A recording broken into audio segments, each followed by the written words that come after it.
Dun sa recent na pagpunta namin sa Iloilo, well, actually kahit saan naman ako pumunta, part talaga ng itinerary ko is makatikim ng mga local delicacies na pwede ko mapag-aralan, pwede kong makilatis kung paano yung mga techniques na ginagamit nila tsaka yung mga flavor profiles. And isa nga doon sa natikman ko was yung manok na may ubod tapos may munggo.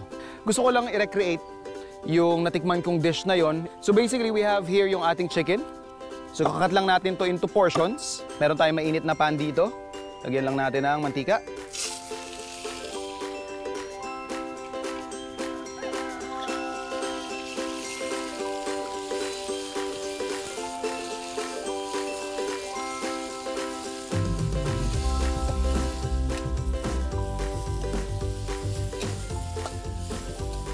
So, napakaganda na nung browning na nangyayari or yung paglalabas ng mga ganyang bits. As you would siguro notice, madalas kong ginagawa itong technique na to sa lalong-lalo na kapag may sabaw yung ating lulutuin dahil for me it gives a depth of flavor doon sa ating dish. And after ko makakuha ng browning, doon ako naglalagay ng ating mga panggisa. So, let's start off with our onions. Yung ating garlic. And yung ating finely chopped ginger.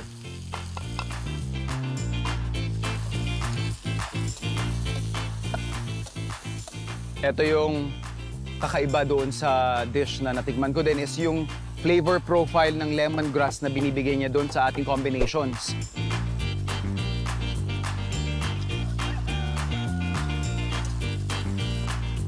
Get our stock.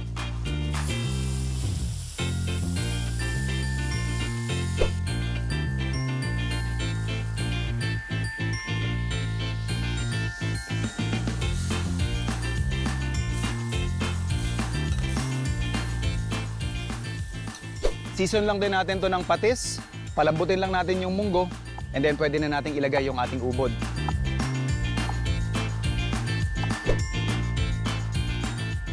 So pagkalagay natin ng ating ubod, so we're just gonna cook this for about 10 to 15 more minutes. Pwede tayo mag-serve. Sir, lapit po kayo. Manyaman. Oy, manyaman. The best, yeah, the best. First time ko lang din natikman doon. Sabi ko, pwede palang ubod, tsaka munggo, tsaka manok. Diba? Bihira kasi yung munggo. Yan dati siyang ulam. Oo, pwede. Pasado naman, ano? Nakachamba. Ayos.